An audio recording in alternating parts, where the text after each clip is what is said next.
Hey everybody, welcome to the Hello Road podcast. I'm Ethan. I'm Paul. And today we're going to be doing our first ever Q&A episode. I'm pretty excited. Yes, very excited. So we've never done this before. When I posted on Instagram and Twitter on Facebook earlier today, and I was just thinking, we're going to get anybody asking us any questions, and it's kind of crickets for about 20 minutes, and I was like, man, we're going to get 2 questions, and then it was just a deluge of just people coming out of the woodwork. So super excited about that we got so many and like really good questions too. So. Yeah, there were. Yeah, I was the same way. I was sitting there like, okay. And then I'd get the notification like, okay, this is happening. I was like, cool. Yep. Yeah. I think we could start off today's episode with just a quick update with what's going on with our project cars and what's going on in our automotive lives. What's going on with you, Paul? A couple things have gone on. You sold the Daihatsu? Well, something did get sold, but it's not the Daihatsu. So there's good and there's bad. That will never happen. That would never happen. There's good and there's bad. So good stuff. We'll start there. Last weekend, actually, I got a notification from my OfferUp app that somebody had something Daihatsu related for sale. And that always, it could be a good thing. It could be a whole car for free, or it could be something else. Turns out they were selling a box of OEM Daihatsu parts. Whoa. Yeah, that's what I said. And thankfully, it was only like a city over from me. So maybe 2 cities. So that was why are they... Did this person have a charade? From what I can gather, the person was kind of a car parts hoarder because it was on the weekend and he, I guess, had it set up at a garage sale. He buys all boxes of OEM car parts at like auction or at swap meets. And so he has had this stuff for years. It was just sitting in his garage. So he had it up on OfferUp and I responded within 3 minutes of it being up, which, typically you don't get that kind of response on OfferUp. But unless you're selling Daihatsu stuff, because I've got my notification thing set. So sure, you're going to know immediately. Exactly. So I was over there very quickly and picked it up. And there was a bunch of other parts he had there too, not for Daihatsu, but he had a bunch of Kia stuff and Hyundai, and there's all sorts of interesting stuff. So what was in the box? Well, I asked him that question. He responded with, I don't know what the hell this is. And I was like, okay, well, whatever. It's OEM Daihatsu. I don't really care. So I'll come get it. Sure, you'll take it. I'll take it. Because where else are you going to find that? Right. Well, it was a little unfortunate because the majority of the stuff in there is for Daihatsu Rocky. And there's some really cool stuff. There's like a lock for the gas cap, which I actually need for my Charade, but it's different on the Rocky. What else was in there? There's a bunch of lenses, like OEM lenses, like turn signal lenses and stuff. Oh, okay. It was pretty cool. But there were a couple things for Charade in there. So I got an OEM set of spark plug wires. I know they're for a Charade because there's only 3 of them in there. Yeah, exactly. And then I actually got something that I'm happy to have, which is a brand new OEM fan motor for the cooling fan. That's so cool. I have that. But besides that, there really wasn't a whole lot else for a Charade. The majority of it was for a Rocky. Okay. So I am going to be giving back to what was to me, and there is a Daihatsu Rocky owner who will be taking this stuff off my hands. Oh, that's cool. Yeah. Figured, just after a 200% markup, your finder's fee. No, okay. Us Daihatsu people, we got to look after each other. You got to stick together. Yeah. There's only 4 of you. There's only 4 of us. It's a small group. Yeah. So that was a pretty cool thing that happened. But as for the bad thing, big old wheel and tire debacle that I had with those Toyota Prius wheels and tires. Yes. Yeah, they're gone. They're sold. Okay, that's good. Get those out of there. It just wasn't fitting. And, in all honesty, I was looking at the car and I was like, it kind of doesn't fit it's not like period correct. And it kind of looked off. In my head, it made sense like before I did it. And then I did it and it was like, So they're gone. You had to try it. Yeah. Everybody's going to try to put Prius wheels on their car at one point or another. So they're now going to be attached to a Chevy Aveo rolling around Long Beach, I think. So okay, it works. Nice. Oh, and then I sent you that link to the Daihatsu Charade that's for sale in Seattle. It's still available according to Craigslist. $1,850. That's not a bad price. For 1990s manual transmission. Yep. 3-cylinder. 208,000 miles. But, I don't know. You're probably not going to find another Daihatsu Charade in the U.S. for sale right now. Well, I don't know. Am I wrong? yeah, there's a couple. There's a couple. Okay. There's a couple. There's one that's been for sale for quite some time up in the Sacramento area. Got it. It's a 4-cylinder and it's an automatic, but it's in immaculate condition. It has like, I think, less than 30,000 miles on it, but it's been for sale for like 2 years. They want too much for it. They want $4,500. And I'm like, yeah, too much. No. Too much. Even though it's immaculate. I mean, the only person in the market for something like that would be me, like you, and it would have to be a manual probably then. Yeah, it would. Yep. But I mean, it's in really good shape. But yeah, if I had the money to throw around like that, I'd be like, sure, I'll take it, and that would be an amazing car to have and just to own. But yeah, I mean, because I do expect you at some point to start a fleet of charades. Oh yeah, and they do come up on my OfferUp app all the time. Not all the time, like maybe 4 or 5 of them, like every 3 months, and it's either they want way too much money for it, or it's a totally clapped out $500 doesn't run or needs work, and it's like I don't know if I want to start filling up the driveway with them. It would be nice. Well, this one in Seattle looks pretty decent. So if there's anybody out there listening that's in the market for a Daihatsu Charade and you want to live that life, that 3-cylinder life. That Charade life, up in the Seattle area, check it out. And it's in really good shape. I mean, really good shape. So that's kind of it. So cool box of Daihatsu parts. Said goodbye to the wheels and tires and on to the next thing. So I'll come up with something to do to that car. Okay. Just leave it alone. Yeah, I can't. You can't leave well enough alone. I know you modified your fit. Mm-hmm. I mean, are you going to modify your wife's CRV at some point? It's got a Hello Road sticker on it. Oh, there you go. Okay. That's good. Yeah, we should stop there. Don't do anything else. So that's what's going on with you right now. That's basic. That's it. Okay. Nothing too crazy other than that. Just really excited to find that box of parts. So really cool stuff. I'll post up, or I think I did post up a picture on my Instagram of them. So, but yeah, it's pretty cool. Some of the stuff that's in there. It's just, as a parts guy, what I do day to day, like holding those parts in my hand that have like, the original Daihatsu bag and says the thing on it and the part numbers and stuff. It's pretty awesome. I wish I could come across like a treasure trove of just charade parts. That would be amazing. Definitely. So I haven't done anything with any of my vehicles. I didn't find a magic basket of Geo parts. That did not happen. I didn't even really have time to try to work on my Geo Prism to try to get it smogged. It's still sitting there. It runs fine, but I need to get it to pass smog, but I haven't had the chance to do that. What I have been trying to do is trying to get some more cars over here to review. You know how a couple weeks ago I was talking about how that EcoBoost Mustang rear-ended me and got completely demolished, so I wasn't able to review that. I was ready to rent a 2019 Mazda Miata RF, with the retractable hardtop. And a day before I was going to get that car for rent, I get a message from the owner and said that car was rear-ended. So, so the last 2 cars that I've been trying to review through Turo have both been rear-ended. So that did not work out. So I wasn't able to get that, but I was able to arrange a deal with the manufacturer. So this is pretty big news for me for the YouTube channel. I'm actually was able to work out an arrangement with Kia.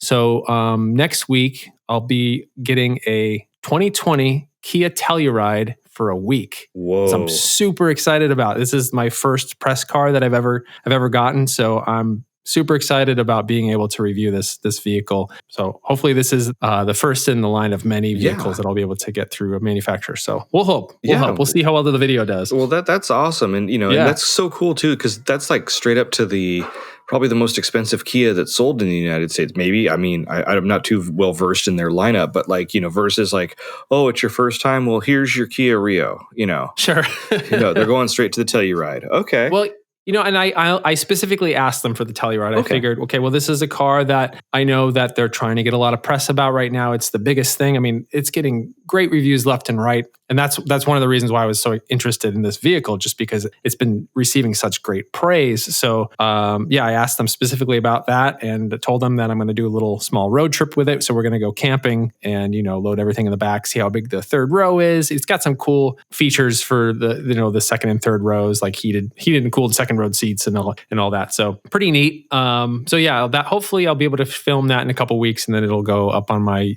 YouTube channel in, I don't know, 3 or 4 weeks, something like that. So Well, that is pretty excited. that's really awesome. That's so cool. Yeah. And it's awesome that, the first of many I know that's going to happen. And before you know it, it's going to be you sending me text messages saying, "Hey, I've got the new McLaren down here. Let's go and see what this is about." Sure, exactly. Or it's going to go the other way, and then I'm just going to go to like try to find a used Chevy Aveo. Well, it didn't work out. I guess I'll just review this rental car from 15 years ago. When did the Aveo come out? 12 years ago? I can't remember. 12 years ago. Yeah. I don't know. I should know when the Aveo came out. Yes. But I don't. Yeah. So. But yeah, so that's kind of my news right now. It's just trying to prepare for that review, and then eventually I'll try to get another Turo car going to review that. There's I think we talked about the Fiesta ST, and there's a Mustang GT350 I'd really like to drive. So that might be in the future here at some point too, but not quite sure yet. Okay. Yeah. So yeah, should we make the leap into the Q&A section of this podcast? Let's do it. Okay. Yeah, we had some questions on Facebook. I think we got one through Twitter, and then the most of them were through Instagram. So I don't have them in any particular order. I'll just kind of like pull them off of Facebook first. So let's start with Facebook. Sure. So Brad Hansen, who was on the podcast talking about Star Cars, you know him. His question is, what are you guys bringing to Radwood, LA in December? So what do you think? Are you going to show a car there, or are you going to just say, Daihatsu life? I don't foresee me being able to buy another car before then, but I do like to show the Daihatsu, even though it's been to the last two. Sure. I mean, it's got to keep up its thing. And, and each year something changes on it. So I have some ideas in my head to change it up again for this year. So that'll be nice. And I'm sure my friend Ryan with his immaculate charade will be there to upstage mine, which is perfectly fine. But the fact that two of them will be there will be awesome. So you gotta do that. It'll be the charade for sure. Who knows what it's going to be dressed in or whatever. We'll see. Yeah. It'd be cool if I've forgotten his name, but the guy that showed his charade at Vegas, you should try to convince him to come out too. So yes, 3 Evan. charades. Yes. We should do that. That would be awesome. His is a sedan too. So Yep, definitely. All right, so I think you got to make that happen. 3 charades at Radwood, LA. That maybe that's what I'll do. Instead of just saying, "Oh, my charade," I'm going to be like, "No, there's going to be 3. I'm going to have it's going to look like a Daihatsu gang, a gang, charade gang. or a dealership lot. That's what I'm going to make it like. Okay, actually, that'd be kind of cool if you all dressed up with like suit and tie and you had prices on the cars. That would be pretty cool. That would be pretty cool. Yeah, you know what? I would even pitch in. I would print up an old like Daihatsu dealer sign or something like that. That'd be pretty cool. It would be. All right. So you got some ideas there. I do. All right. So for me, I keep saying that I want to bring my 1990 Pontiac Turbo Grand Prix to Radwood, LA. That's been my goal. I've had this car for over a year, and I haven't done anything to the messed up brakes or the broken turbo. So it's my goal to do that. I brought the car to my friend Charles's house several months back because I thought he was going to help me work on it. Turns out he hasn't had the time. All sorts of stuff has been going on. So the car's just been sitting. So that's kind of the story of my life, having too many vehicles that don't get fixed. So that's my goal, is to bring the Turbo Grand Prix. But if I don't get it done in time, it'll probably be maybe the Nova Twin Cam, or you know what? Probably what I'll do is I'll do a vote. I'll list all my cars, because this is what I did before for last year. But it's funny because I did a vote, but then I didn't go with who people voted for. Everybody wanted me to bring the Twin Cam last year, but I ended up bringing the Liam Neeson. Yeah. So maybe this year I'll do the vote, and I'll actually go with what people vote for. And I might include a few like Craigslist cars that are available for sale. And then if people vote for those, then maybe I have to go out and buy one. The fleet's going to grow again. yeah, maybe. We'll see. All right. And then Isaiah Vaughn on Facebook said, "Why haven't you brought the McLaren Pontiac Turbo Grand Prix to Radwood yet?" I know the answer to that, but just saying. So he's just trying to get on my case about not fixing that car. Right. Yeah. Well, it needs brake system overhaul. Yes. And it needs a turbo. Well, you could drive it without the turbo. It's just exactly. It's fine. Putts along in the slow lane. It'll make it. Sure. So Samuel Damiani, I don't know how to pronounce his name. We're just going to butcher these names. Damiani. Damiani. I think that's probably what it is, but he'll probably tell me that we totally completely screwed that up. Sorry, buddy. But his question was, and he has a bunch of projects. I follow him on Instagram. He's got some cool projects, but he's a big Volvo dude. So he said, if you were to buy a Volvo, what model would you buy? Okay. I know what I would buy, but okay, what's that? Okay. It was actually kind of on my short list when I was out looking before I bought my E46 that I had for a couple months. Okay. I was thinking it would be super awesome to get myself, I guess the years, the sweet years are the 1995 through 1997 850 turbo, preferably in the wagon. T5R, I believe, is the model trim. They're super awesome.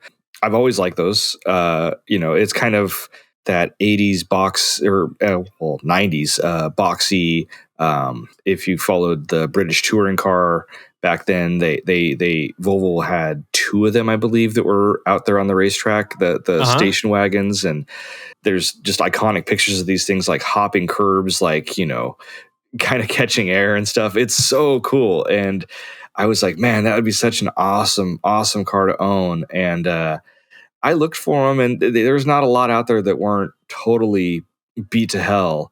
And the only other downside with them is that there's no manual transmission option. They're all automatic. However, I think the automatic in that car was developed by Porsche for some reason unknown to me, but that's just what the internet's told me. So I was like, okay, well, Porsche made the automatic, so it's got to be good.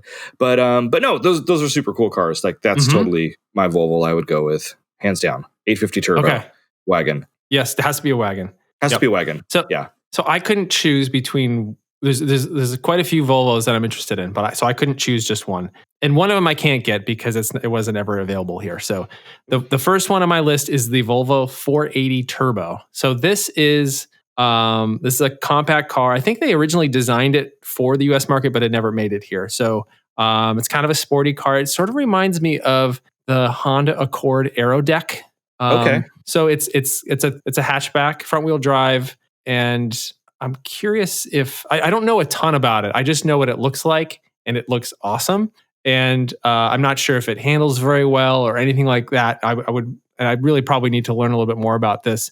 But it's just super sporty. It kind of doesn't look like a Volvo, and there's nothing really too boxy about it. It kind of, I was always sort of a big fan of sporty hatchbacks from the 80s and 90s. And if they would have sold this car here, I probably would have wanted one back in the day. But yeah, super cool looking. They should have totally sold that car here. And then the other one is 740 Turbo Wagon, pre-facelift, so with the 4-eyes headlights. Pretty much the boxiest car ever made, I think. Yep. I've always liked that one. I've just never kind of made the jump to a Volvo. That one's probably a little bit easier to come by versus the 480 Turbo. Totally. And the thing with Volvos too is the people that get into them, especially like those, the boxy ones from the 80s and then into the 90s, is it's like a drug. It's just like you get addicted to it, and before you know it, they also multiply really fast from what I've seen too. And before you know it, you've got 3 of them, and they do all sorts of crazy stuff with them. But they're awesome. I mean, I've seen some that are like lifted up for like overlanding. I've seen some slammed ones, and then obviously, there's the world is your oyster when you have a boxy Volvo wagon, and really, no matter what you do to them, they're going to look badass. Yeah, I totally agree. I mean, they already look awesome. I mean, just that boxy shape is iconic. Yeah, totally. I could tell you which Volvo I would not buy. My buddy Charles, for about maybe 2 months, and there was a reason why he only owned it for 2 months, because it was terrible. I think it was like a 2010 Volvo C70 convertible. Oh, remember that thing? Yes. So he was super excited the day that he bought this thing, and he came into work and just showing it off. And I mean, it's not a terrible looking vehicle, and he was super excited about it. And I remember just the first time I sat in it, the first time I drove it, and I was just thinking about how floppy the handling was, how crappy the interior was, and he quickly changed his tune. I think within a few weeks, he realized what a terrible mistake he had made by purchasing that vehicle. So yeah, that was maybe one of the worst mistakes he's ever made in his life. I would say anybody that buys a C70, I think at some point realizes the error of their ways. Yeah. I hope. At least they should. Right. They should. Yes. Good old Volvos. That one is, don't ever buy that car. So let's see. In the late 80s on Instagram asks us opinion on the Corsica hatchback. So do you have an opinion on the Corsica hatchback, Paul? Yes, actually I do. You do? Okay. That was one of the earlier questions that was asked. So I was like, the Corsica hatchback. And then I don't think I've ever seen a Corsica hatchback. So to the internet, I went and looked it up and I'll be damned, there was a hatchback. And so my opinion of the car is, well, it's a GM from the 80s, so you don't see a lot of those floating around really anymore unless they're in your garage.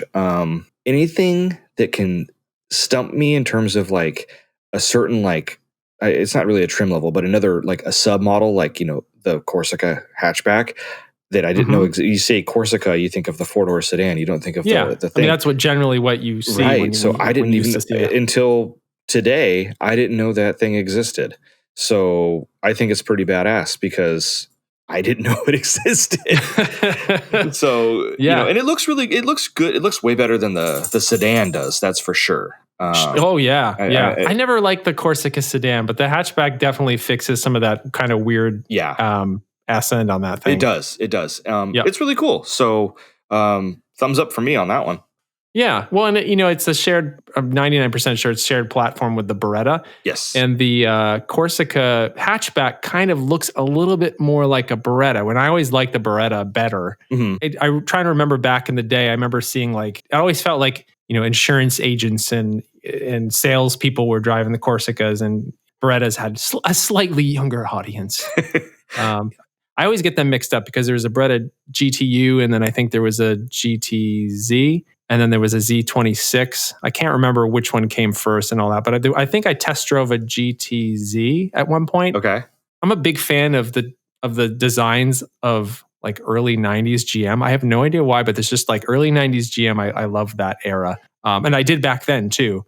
So there was I think it was a GTZ that we test drove. I tried to test drove with my friends. And I remember that it was one of those car dealerships where they're just like, here have the keys, go ahead and drive it. Right. And we get in it and the thing is just stalling like every 3 feet. And like, okay, I'm not going to be buying this Beretta. But I really, really wanted that car to work properly. I totally probably would have tried to buy that thing if it actually didn't stall.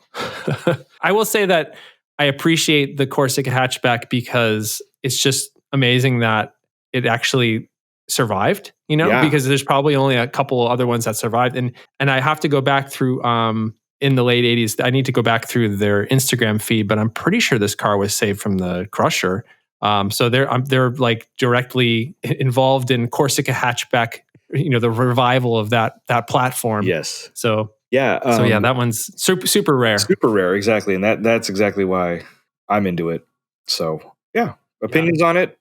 It's cool. If you can get one, get it and enjoy it and bring it to a Radwood show. There. Sure. Yeah, definitely. Go. I don't think there's been a Corsica hatchback yet. Oh, no. I don't think so at all. That one definitely needs to make it to Radwood. So, in the late 80s, head off to Radwood if you haven't already. With your Corsica hatchback. Okay, so hove.ab on Instagram, Adam Hove. I think your name is pronounced Hove. If it's not Hove or Hove or Have. So I'm not sure, but I'm sure you'll let us know. Yeah. So his question, esoteric analogy question. If one of each host's cars was a beer, which one would it be and why? Can be as broad or specific as we want to get. So you bought a beer specifically to talk about this. So why don't you go first? So, okay, this one really got me thinking because I was like, well, you think about the Daihatsu, obviously it's Japanese. So you think of Japanese beer and you think, Asahi, Kirin, those types of things, and it's like those are pretty common, right? So that's something that would be more like a Toyota or a Honda. Okay, yeah.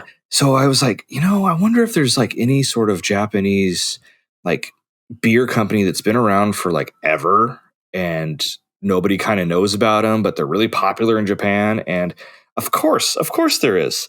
So the thing that kept coming up is this company called, and I have it right here in front of me, Hitachino.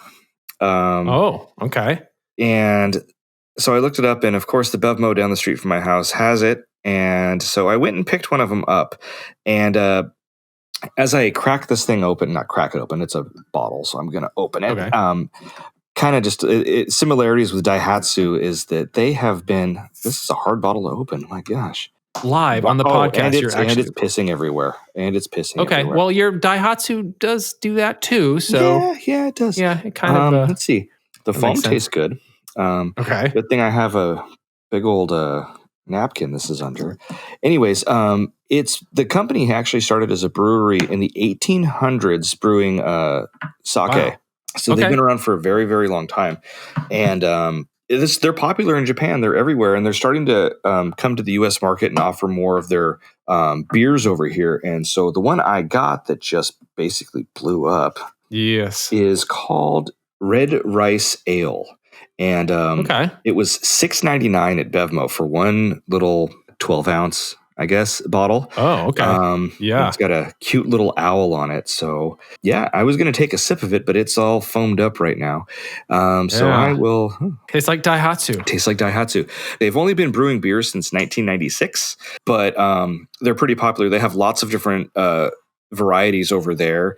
Here in the States, I think this is one that you can get this one, and you can get a white ale from them as well. I'd really like to take a sip of this, but it's still like a children's volcano project in 4th grade blowing up all over me. I'm curious how long it's been sitting on the shelf, because maybe it's just sort of you know what, you're probably right. I've ran into that before, where it's like I bought some weird beer that like, oh, this looks cool, and it tasted absolute crap because it had been sitting for so long. The only time that's happened to me is when I've bought beers at Bevmo. I feel like there's a few beers that might sit on the shelf for, I don't know, a Bevmo. You can just tell by like how much dust has been caked on. Yeah. There was actually quite a few of these sitting there. Okay. So interesting. I just took a sip of it, and it is actually pretty damn tasty. And it's a 7% beer. Okay. You give us some tasting notes, would you? It tastes very red. Okay. We're not professional beer. I'm a professional. It tastes like red. Okay. Yes. It's in a really cool bottle. It's a nice bottle. It's a bottle that I even keep. Tasting notes. It's an ale for sure. And and that was the other thing too, is I was going to go for something more like Pilsner-y to go with like the Daihatsu, because it's like kind of just like a regular ass Pilsner. It's just like a regular car. It's nothing super special. It's not like a crazy triple IPA or imperial stout or chocolate milk stout or whatever. Mm-hmm. It's like a regular car, right? But they had the choice of this or the white ale. So I chose this one because it looks cool. It's really good. It's delicious. And I mean, it's $6.99 a bottle. If you buy 6 of these, is it's not really conducive to the wallet. So that's my if the charade was a beer, it would be a Hitachino Nest Red Rice Ale. There you go. Okay. What about you? What's your beer? So I'm going to go with the my Chevy Nova Twin Cam, my 1988 Twin Cam. Mm-hmm. I was initially thinking maybe Newcastle, because it's sort of like a throwback to what I used to drink when I was much younger. Okay. It's sweet. It's easy to drink. And, it's easy to like drink too much of it and kind of get you into trouble, because it's like soda. It's like sugary soda. It doesn't even taste like a beer. Right. But, I used to love that. And it sort of makes me, it reminds me of my younger days, and actually the same thing with the Nova. It reminds me of the Nova that I used to own back when I was, in my early 20s. So I was initially thinking that, but it's not really a great analogy. And then I was thinking perhaps Zima. Ooh. I know that's not a beer. It's a malt beverage. I know, but it's in the same family. It was sold in a beer-ish bottle. So I sort of feel like that might be a little bit more in line with what the Nova Twin Cam was about. So, Zima was originally created by, I think, Coors. I can't remember, but it was a big beer company. It's not like this small upstart or anything like that. So, the Nova Twin Cam was a partnership between General Motors and Toyota. So it was big companies, but it was this weird kind of one-off thing that didn't really succeed. And that kind of is sort of an analogy that, that kind of draws a pretty neat parallel to Zima, where it made a little bump there for a second and then just kind of went away and everybody forgot about it. And now, I went to a Radwood show, the Radwood NorCal show, and I was offered a Zima, and that would have been a perfect show to bring my Nova Twin Cam to. So it's all coming back around full circle. So yeah, I'd say Newcastle is my original thought, but on second thought, I'm gonna have to go with Zima. Oh man, I think did I ever have one of those? Oh God, I used to love them. It's just it was now drinking them now, it's because they came back for a minute. It's like soda, it's super, super sweet. Very sweet, yeah. But yeah, I drank them back in the day just because I wanted to be different, and it was, stupid kid things. But oh yeah. Yep. Good old Zima. And then what I'm drinking today, I have a Golden Road Wolf Pup Session IPA, which is pretty much my go-to beer. You've had these, when we record over here, this is kind of the standard issue Hella Road podcast beer, unless you bring something. Yes, it is. And it's funny. Once I discovered this beer, I pretty much don't buy anything else if this is available. So I used to be very adventurous, trying all sorts of different microbrews. And, I know Golden Road is now owned by InBev, but I still buy it. And it's just probably my favorite beer of all time. And I don't know how that happened, but Wolf Pup Session IPA is amazing. And then today I did just happen to pick up Samuel Adams' New England IPA, because I grew up in Massachusetts. So I wanted to try to show some love for the East Coast. Samuel Adams was one of the first microbrews. Not microbrews. I mean, one of the first. I don't know if that's the right way to put it. I mean, they're huge now. Yeah, they're huge now. Them in Sierra Nevada, they were kind of ones that kind of kicked it off. So yes. they get a lot of hate now, but I still appreciate what they did for the beer world. Right. A lot. So yeah, this is a good IPA. The New England IPA is good. It's that whole New England style IPAs, but having lived in California long enough, I have to say that West Coast IPAs are better than East Coast IPAs. They're still perfecting it, They're still perfecting it. I know they're fine, but and I know that I'm going to piss off a lot of people. I know that Samuel with his Volvo is out there in New Hampshire, so he's probably going to be like, "What are you talking about?" Shaking his fist. But I know. Damn you, Ethan Tufts. Yep. Well, the good news is I'm pretty much almost done with this beer already. I was thirsty. I mean, okay. It was mostly foam anyway. So it was mostly foam. This is pretty good. Yeah. Well, the longer you drink it, the better it gets. This is the case with any alcoholic beverage. So there's another question from Adam. Oh. Also, who do I have to bribe and with what to drive the Charade or the Nova? And when it comes to me, no bribes required. I let pretty much anyone drive any of my cars, as long as you're not going to be an idiot. You can be kind of an idiot. I let people be kind of an idiot with my cars. But the Nova in particular, that car I love dearly. And I probably never going to sell, even though Brandon _most on Instagram keeps asking me to, he really wants that car. And the answer is no. So yeah, for me, no bribes are required. I'll let anybody drive it except for maybe Brandon, because he might not give it back to me. Drive it away. What sort of bribes? Well, Adam, you can start getting me a Hitachino Nest red rice ale that does not foam when I open it, and maybe was chilled for a little longer because I got it just a few hours ago. Okay. And then you can drive the Charade. Actually, you don't even need to do that. You can just drive it. And that's the thing with that car. People that kind of laugh at it and think oh, it's a slow piece of crap. They drive it, and then their whole entire perception of it has changed. I had a friend that was very oh, it's just a Charade. It's only got 53 horsepower. And then I was like, have you driven it? And he's like, no. I was like, well, come on. And then after that, he's like, all right, yeah, it's a ton of fun, especially now with the modified exhaust, which is my way of saying it's got an exhaust leak, so it's really loud. And it just adds to the experience because it's so low, little, and loud. And it's just a hoot to drive. Definitely. Well, and actually we talked about doing an episode about slow car fast. My cars are all mostly slow, and I like to try to drive them fast. Yep. Your cars are slow. So maybe we'll do that in a couple episodes. We'll kind of talk about driving a Charade on Angeles Crest Highway or my Nova Twin Cam on Little Tonga or something like Yes. that. Be kind of fun to talk about that for sure. Yeah. So no bribes needed. And Adam's in Orange County or something. Orange County, So yes. yeah, we'll have to set up a time where you can drive both of our old slow cars. Yes. Alex Stadel, I hope I'm pronouncing his name right. Yep. He has a question. Obscure car, crush, drive, or sell. So which one you crush, which one you drive, which one you sell. So the first one's 88 Mirage GT Turbo, 85 Mazda RX-7 GSLSE, and an 88 Isuzu Impulse Turbo. Very difficult to make these decisions. Okay. I'm going to go off by saying that for me, the one to crush is probably the most readily available, which is horrible because I love the car to death, and that would be that 85 RX-7. Mm-hmm.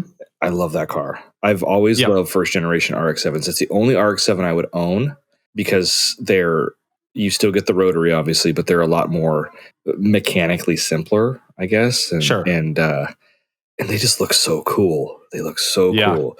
And to be honest, if I was to own one, I'd like to get like my birth year one. So I'd get like a 1981. And so we can go ahead and crush the 85. That's fine. Okay.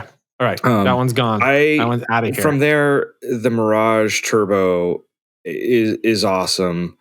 And you can interchange both that and the Isuzu back and forth to, I mean, I don't even remember the question. I just remember the crushing part. Crush, drive, or sell. So which one do you sell? Oh, which one do you drive and which one do you sell? I would drive the Mirage. Interesting. Yeah, okay. it's rare. For sure. It's the rarest of them. And then I'd sell the Impulse because these 80s and 90s obscurities are becoming more and more valuable, and I think more people are going to know about the Impulse Turbo versus the Mirage Turbo. And the Mirage is more my speed. It's a tiny car. Not that the Impulse isn't, but the Mirage is more tall. Yeah, it's not that much bigger. What about you?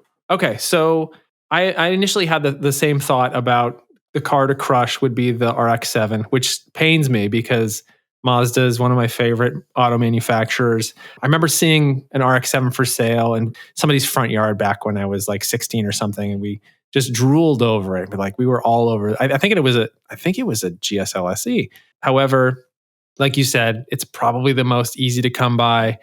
I'm not too familiar with the reliability of the earlier rotaries, but I'm assuming that it's probably not very good. So I'd probably crush it just on the merits of the fact that it's probably going to kill itself anyway. That's one way to put it. Yeah, that's one way to do it. Yeah, it's true. Sure. It's going to end up lawn art anyways. Yes, exactly. I'd probably sell the Mirage. I'm a big fan of that car too. It's just I do also really like hot hatches from that era. That one's, like you said, super rare. You never see them. I actually was just looking at a Isuzu iMark RS for sale on Facebook Marketplace that I want to go look at this weekend if I have time. Ooh. And it's like that kind of car I love. I just love those like 80s, 90s obscurities, but also fun to drive where they actually put some time into sorting out the suspension and maybe, giving a little bit more power. And then so I'd probably sell that one just because I think that I'm more into the Impulse, the way that it looks. I mean, I do really like the Mirage, but the Impulse, it's got a Jodaro design. It reminds me a lot of my Scirocco that I used to have. Mm-hmm. It's kind of like a better looking Mark II Scirocco, I think. And I've had a soft spot for the Impulse for a long time. It's one of those things that I've got saved searches for all the time, and I just can't ever find one. So, there was one for sale in LA for a long time that had a blown engine or something, but just hard to come by. Yeah. Super cool looking, and I think part of it is just the fact that it kind of reminds me of my Scirocco a little bit. So yeah, yep. Man, I'm thinking about it now. The Impulse is rear wheel drive. The iMark RS is front wheel drive.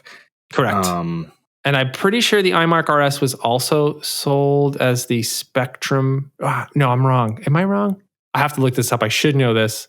But I think the Chevy Spectrum was also That's right. iMark. And they had a Chevy Spectrum Turbo as well. They did. Chris Hollinger from on Facebook, he has a YouTube channel, East Coast Classics. And he's actually the guy that won the 7 Series. The 7 Series. So he's going to pick up the 7 Series in a couple weeks. So, but he had a question. What are some of the 80s and 90s era cars that are on your bucket list? So this kind of goes right into talking about like that Spectrum Turbo. It's like I was just trying to think of all those weird cars, like hot hatches and just cool, neat little obscurities that I remember seeing when they first came out, and they just kind of vanished. And there's some sitting in a garage or in somebody's backyard, or somebody's still just puttering around in them, that you kind of wonder like how many are left. I like some of these cars just because I'm just curious if there's any left. I like that some of the vehicles are they tried something a little different, and maybe it didn't succeed. But I'm kind of interested in like when automotive manufacturers try something different and get a little bit risky and not try to just go with what they know is going to sell. Right. So the first thing would be the Suzuki X90. Ooh. So I'm sure you're familiar with that. Mm-hmm.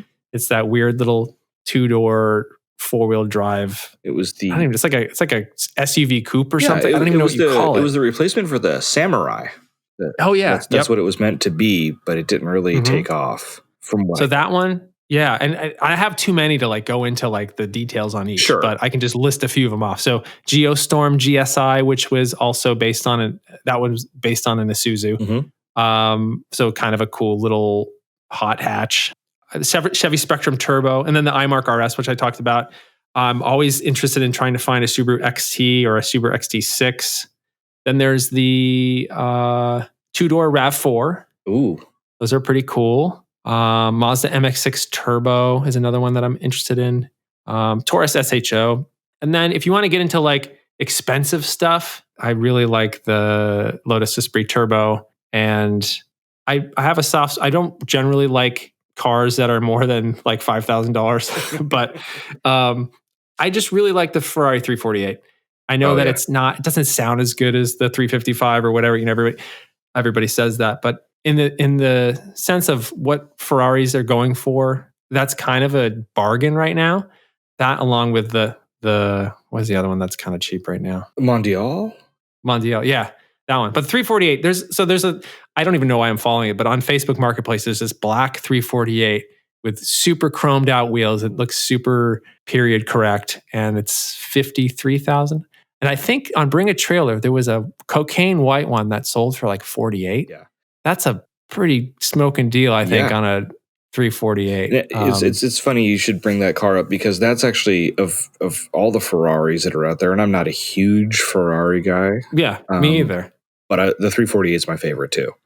Yeah. I love the way it looks. I love the taillights, the louvers that are on them and everything. It's just, and it's just the right size. And yeah, those cars are at the bottom of their depreciation curve. And the biggest thing with them is that, they're still, that was the last car. Maybe the 355 was the last car that had those wonderful $25,000 engine out services to do like belts and stuff. But if you're a home DIY mechanic and, I don't know about that. Give it a shot, Sure. You only live once. Yeah. Sure.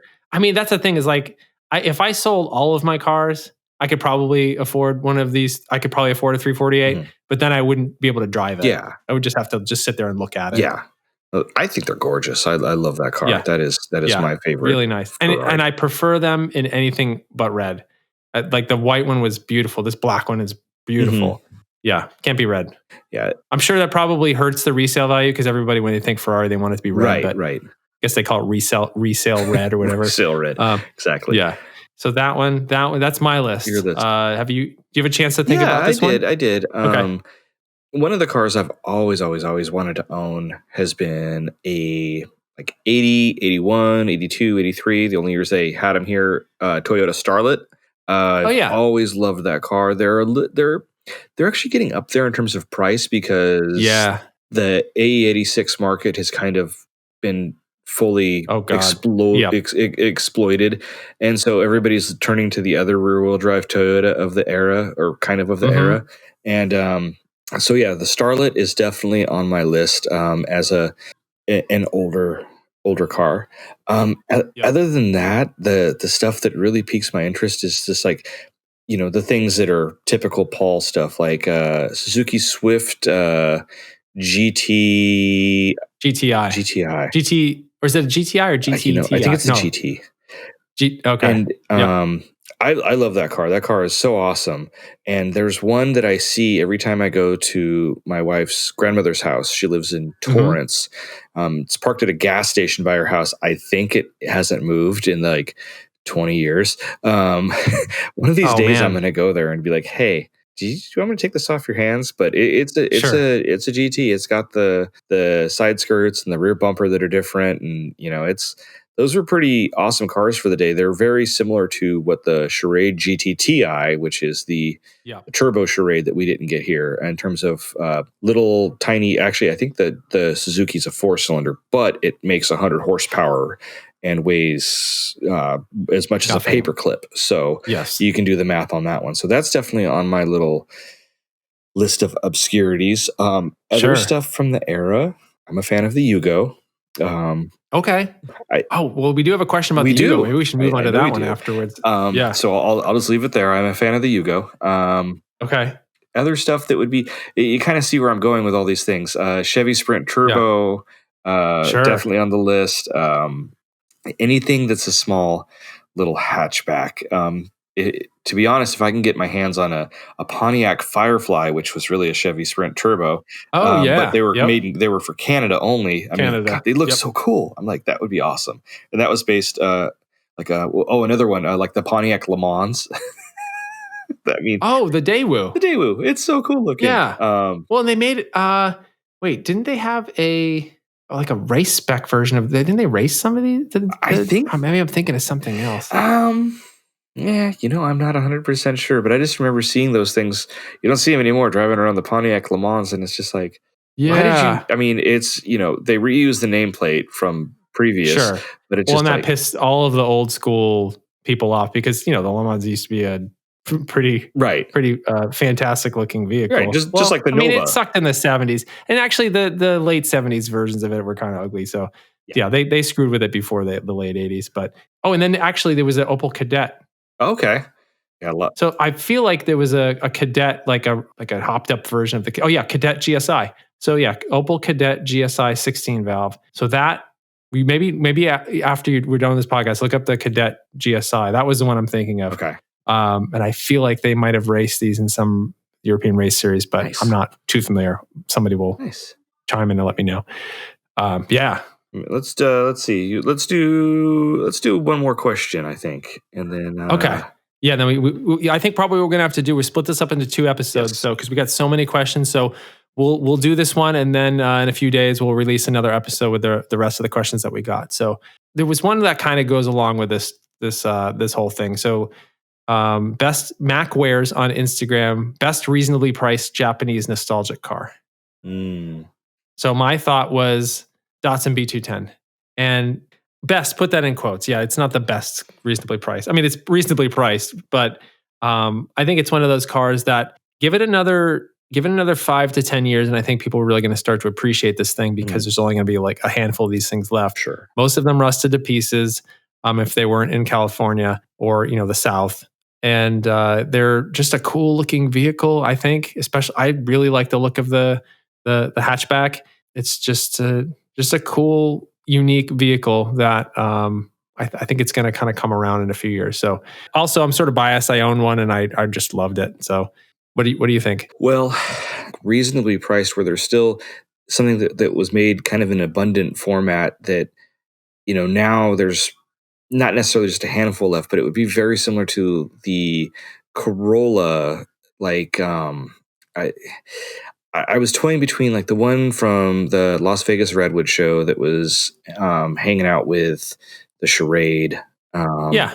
Yep. I'm sorry, but I blank on what model or chassis code that one is, but something like that where there's an abundance of them. I think that especially if you get one that maybe isn't in the top spec, you can, those cars, when you either modify them or you just kind of restore them back to spec, it's not going to break the bank. It's definitely going to be cheaper than like an AE86, and you're going to have a really, really cool car when you're done, because it's like, Sure. Oh, okay, this was just a Corolla back in the day, but it's cool.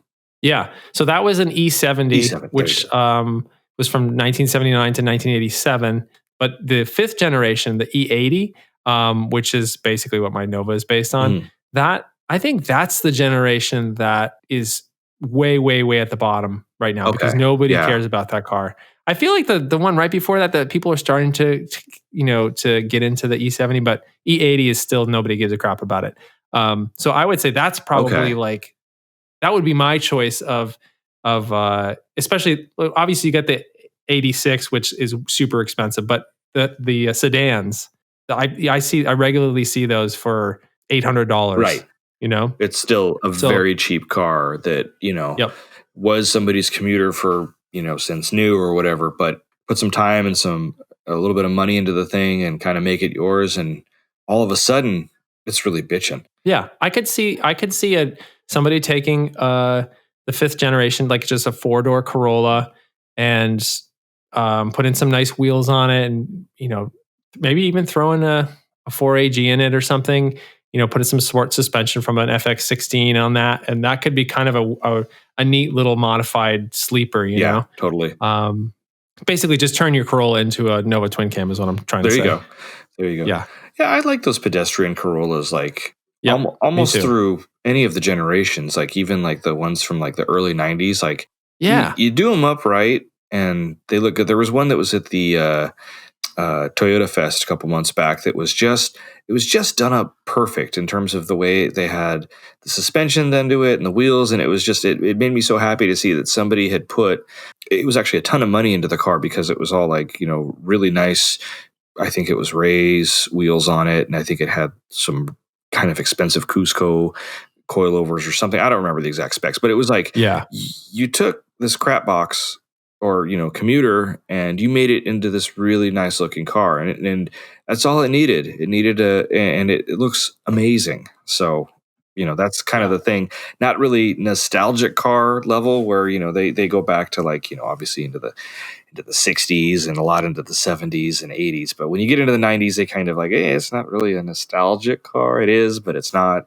It just kind of depends on the model, like that's kind of the way it is. So fun. I mean, do you want to do one more on the Yugo? I don't really have much to say about the Yugo, but if we could, you want to do one more question on that since we just talked about the Yugo, and then we can. Okay, I'm going to try to keep my response to less than an hour. Okay, so the question is West0TA on Instagram. What are your thoughts on the Yugo, and would you get one? For me, honestly, I don't even really know much about the Yugo, which is weird because you think that I'd be all into this because it's just kind of one of those kind of weird cars from the 80s. But when I started looking for these cars, they were kind of overpriced. So I've never really been able to find like a super cheap Yugo. Mm-hmm. I think maybe what happened is it was just one of those cars where the nostalgia factor hit it early. So there's just people that think, well, there's none of these left, so I got to charge a lot for it. So the charade mentality is what I call that. Yeah, maybe. So I think because maybe that nostalgia factor hit early, I just haven't been able to find one that seemed like it was worth buying. Sure. Unless it was like completely clapped out or was missing, an engine or something like that. Yeah, I don't really have a whole lot to say about it just because I've never really been able to find one that I wanted to pay for. So What about you, Paul? I'm pretty well versed in the Yugo. Okay. There was a book that was written 10 years ago that basically told the story of the Yugo, and I'm not much of a reader or a book owner, but when I saw this, I had to have it, of course. And so I read the whole story. It was very interesting, the whole history of the company and how it basically, the story is how Mr. Malcolm Bricklin brought the car to the United States. And it's a pretty cool read. If you look up even on, I can go get the book, but it's in the other room, but you can look it up on Amazon. Like you type in Yugo book and it'll come up. There's a picture of one being towed on a tow truck on the cover. Very fitting. But would I own one? Yes, I would own one. Oh, the rise and fall of the worst car in history. Go. That's it. Yep. Okay, there you go. I would definitely own it. It's definitely right up my alley in terms of just like, weird, obscure little hatchback things. The car itself to me is not necessarily a joke. I see it more as a piece of history. Sure. I actually had a friend when I was in school, his older sister had one. And I remember getting dropped off at the arcade in the car. And all I really remember about it was I sat in the back seat, and when you got out of it, the whole seat tilted forward. It was kind of cool. Yep. Yeah, but she had a Yugo. I think it was tan. I think the majority of them were Eastern European tan. That was the color. Sure. Yeah. Eastern Bloc. Eastern Bloc tan. Former Soviet Bloc colors. Yes. Very drab. Yeah. Very drab. Really cool though. Like the idea that was behind it was awesome for the time. They wanted to bring out the cheapest car that could be sold in North America, and that's what they did. So it was, it's a cool car to me, and just because of the history that's behind it. A lot of people see them as a joke, and you don't see a whole ton of them out there anymore. And yeah, it is because the quality was borderline atrocious on the car. Because the people that made it really, the standards of automobiles over there in Eastern Europe in the 1980s was considerably different. And the fact too that like the materials that it was made out of, I mean, it's not a Trabant that's basically made out of like paper mache. It does have metal in it. But the car is endearing, I think. And I would definitely own one. If one was available for the right price, it would be a great car to have. And oh no, there has been Yugos at Redwood already. I was like, what's his name? Is there? Yeah, I guess you're right. Michael Balaban from Jalopnik had one. I think Jason has it now. Okay. But they made it to one of the Redwood shows in the Yugo. So okay. I will say this. If I could come across a Yugo Cabrio, that's the one I'd want. Oh. And I don't like convertibles, but I think just the fact that it's like I've never seen one. I've never seen a Yugo convertible. As endearing as the car is to me, and I think that the majority of those that existed probably just fell apart. Sure. Or they disintegrated in in any kind of small automotive accident. They disintegrated into a vat of borscht and ceased to roam the earth anymore. I love the Yugo. Yeah. It's still cool. Yep. So Yugo. I think we're both. I would want the Cabrio. Yeah. So if anybody's got one for sale, I'm interested. Yep. All right. So I guess that's probably it for this episode. We went through a ton of questions, but I'd say we only got through half of them. So maybe in a few days we'll post another episode with the rest of them. So maybe we wrap this one up. I just about finished my Golden Road Wolf Pup. And I'll crack open the Samuel Adams for the next episode. Yeah, I got to clean up the beer that spilled out of my little Hitachino nest. I'm probably saying it wrong, but that's fine. Okay. Well, I think the first thing we need to do in terms of sponsorships for this podcast, we haven't really worked on that yet. So I think we have to go directly for beer sponsorships. Yeah. So we'll make that happen. I agree. All right. So where can everybody find you on the social medias? Social medias, if you type in Paul's Finest Hour, you will find me on the social medias on Instagram and on Twitter. Cool. I'm available at youtube.com/HelloRoad and on Instagram and Twitter at Mr. Ethan Tuft. So I think that's it for this Q&A episode, our first ever Q&A. Yes, thank you everybody for submitting your questions. It's been a ton of fun. All right. Thanks so much, everybody. Talk to you all soon.